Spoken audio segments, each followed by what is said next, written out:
रामायण की कथा संक्षिप्त भाग 3 बालकांड। विश्वामित्र जी का आगमन।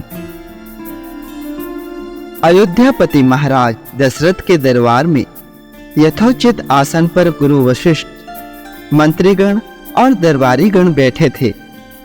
अयोध्या नरेश ने गुरु वशिष्ठ जी से कहा, हे गुरुदेव, जीवन तो क्षणभंगुर है और मैं वृद्धावस्था की ओर अग्रसर होते जा रहा हूँ। राम, भरत, लक्ष्मण और शत्रुघ्न चारों ही राजकुमार अब वयस्क भी हो चुके हैं। मेरी इच्छा है कि इस शरीर को त्यागने के पहले राजकुमारों का विवाह देख लूं। अतः आपसे निवेदन है कि इन राजकुमारों के लिए यज्ञ कन्याओं की खोज करवाएं।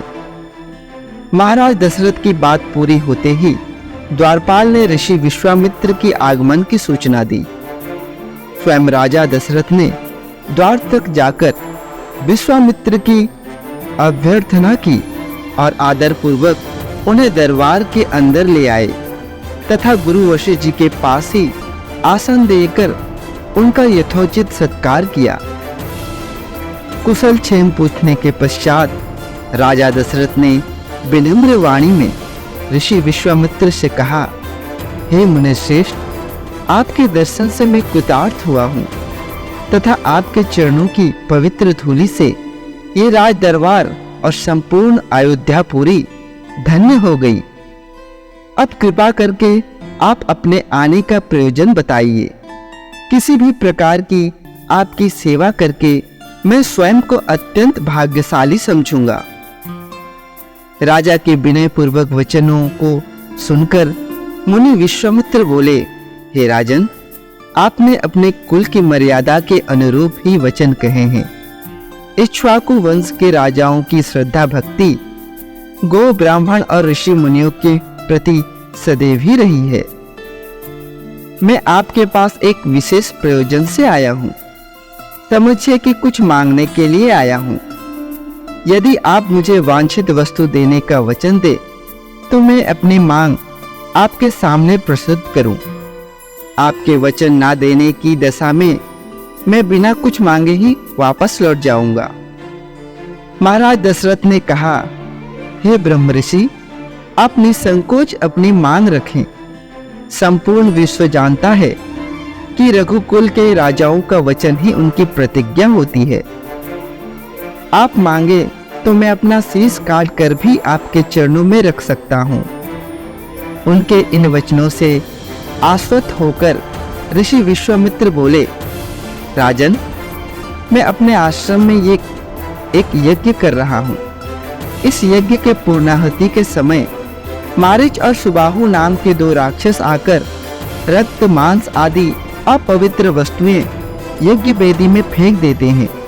इस प्रकार यज्ञ पूर्ण नहीं हो पाता। ऐसा वे अनेक बार कर चुके हैं। मैं उन्हें अपने तेज से श्राप देकर नष्ट भी नहीं कर सकता, क्योंकि यज्ञ करते समय क्रोध करना वर्जित है। मैं जानता हूं कि आप मर्यादा का पालन करने वाले ऋषि मुनियों के हितैषी एवं प्रजावत्सल राजा हैं। मैं आपसे आपके ज्येष्ठ पुत्र राम को मांगने के लिए आया हूं, ताकि वो मेरे साथ जाकर राक्षसों से मेरे यज्ञ की रक्षा कर सके और मेरा यज्ञ अनुष्ठान निर्विघ्न पूरा हो सके। मुझे पता है कि राम आसानी के साथ उन दोनों को संहार कर सकते हैं।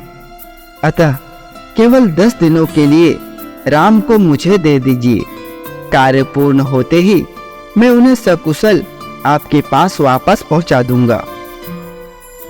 विश्वामित्र की बात सुनकर राजा दशरथ को अत्यंत विषाद हुआ। ऐसा लगने लगा कि अभी वे मूर्छित हो जाएंगे। फिर स्वयं को संभालकर उन्होंने कहा, मुनिवर, राम अभी बालक है। राक्षसों का सामना करना उसके लिए संभव नहीं होगा। आपके यज्ञ की रक्षा करने के लिए मैं स्वयं ही जाने को तैयार हूं। विश्वामित्र बोले, राजन, आप तनिक भी संदेह ना करें कि राम उनका सामना नहीं कर सकते। मैंने अपने योग बल से उनकी शक्तियों का अनुमान लगा लिया है। आप निसंक होकर राम को मेरे साथ भेज दीजिए। इस पर राजा दशरथ ने उत्तर दिया, हे मुनिश्रेष्ठ, राम ने अभी तक किसी राक्षस के माया प्रपंचों को नहीं देखा है और उसे इस प्रकार के युद्ध का अनुभव भी नहीं है। जब से उसने जन्म लिया है, मैंने उसे अपनी आंखों के सामने से कभी ओझल भी नहीं दिया है। उसके वियोग से मेरे प्राण निकल जाएंगे। आपसे विनय है कि कृपा करके मुझे ससैन्य चलने की आज्ञा दे। पुत्र मोह से ग्रसित होकर राजा दशरथ को अपनी प्रतिज्ञा से विचलित होते देख ऋषि विश्वामित्र आवेश में आ गए। उन्होंने कहा, राजन, मैं नहीं जानता था कि रघुकुल में अब प्रतिज्ञा पालन करने की परंपरा समाप्त हो गई है। यदि जानता होता तो मैं कदापि नहीं आता। लो, मैं अब चला जाता हूं। बात समाप्त होते होते उनका मुख क्रोध से लाल हो गया। विश्वामित्र को इस प्रकार क्रुद्ध होते देखकर दरबारी एवं मंत्रीगण भयभीत हो गए और किसी प्रकार के अनिष्ट की कल्पना से वे कांप उठे। गुरु वशिष्ठ जी ने राजा को समझाया, हे राजन, पुत्र मोह में ग्रसित होकर रघुकुल की मर्यादा, प्रतिज्ञा पालन और सत्यनिष्ठ को कलंकित मत कीजिए। मैं आपको परामर्श देता हूँ कि आप राम को बालक होने की बात को भूलकर एवं निसंक होकर राम को मुनिराज के साथ भेज दीजिए। महामुनि अत्यंत विद्वान, नीति निपुण और अस्त्र शस्त्र के ज्ञाता है। मुनिवर के साथ जाने से राम का किसी प्रकार से भी अहित नहीं हो सकता। उल्टे वे इनके साथ रहकर शस्त्र और शास्त्र विद्याओं में अत्यधिक निपुण हो जाएंगे तथा उनका कल्याण ही होगा। गुरु वशिष्ठ जी के वचनों से आश्वस्त होकर राजा दशरथ ने राम को बुलावा भेजा। राम के साथ साथ लक्ष्मण भी वहां चले आए। राजा दशरथ ने राम को ऋषि विश्वामित्र के साथ जाने की आज्ञा दी। पिता की आज्ञा शिरोधार्य करके राम ने मुनिवर के साथ जाने के लिए तैयार हो जाने पर लक्ष्मण ने भी ऋषि विश्वामित्र से साथ चलने के लिए प्रार्थना की और अपने पिता से भी राम के साथ जाने के लिए अनुमति मांगी।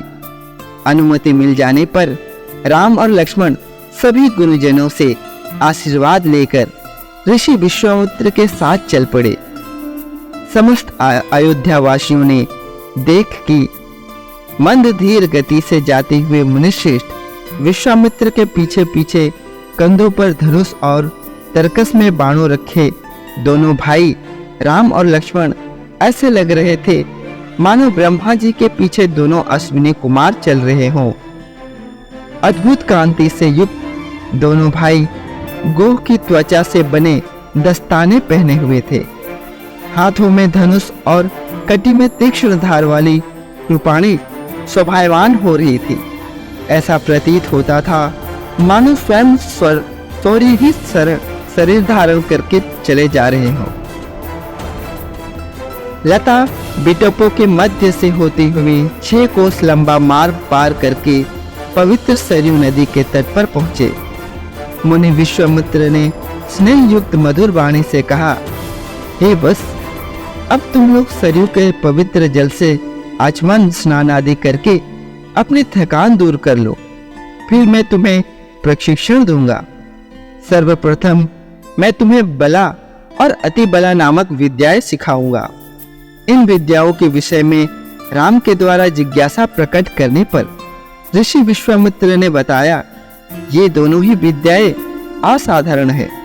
इन विद्याओं में पारंगत व्यक्तियों की गिनती संसार के श्रेष्ठ पुरुषों में होती है। विद्वानों ने इन्हें समस्त विद्याओं की जननी बताया है। इन विद्याओं को प्राप्त करके तुम भूख और प्यास पर विजय प्राप्त हो जाओगे। इन तेजोमय विद्याओं की सृष्टि स्वयं ब्रह्मा जी ने की है। इन विद्याओं को पाने का अधिकारी समझकर मैं तुम्हें इन्हें प्रदान कर रहा हूं। राम और लक्ष्मण के स्नान आदि से निवृत्त होने के पश्चात विश्वामित्र जी ने उन्हें इन विद्याओं की दीक्षा दी। इन विद्याओं को प्राप्त हो जाने पर उनके मुखमंडल पर अद्भुत कांति आ गई। तीनों ने सरयू तट पर ही विश्राम किया। गुरु की सेवा करने के पश्चात दोनों भाई तृण शैयाओं पर सो गए। अगले भाग 4 में कामदेव का आश्रम की कथा का श्रवण करेंगे। जय जय श्री राम।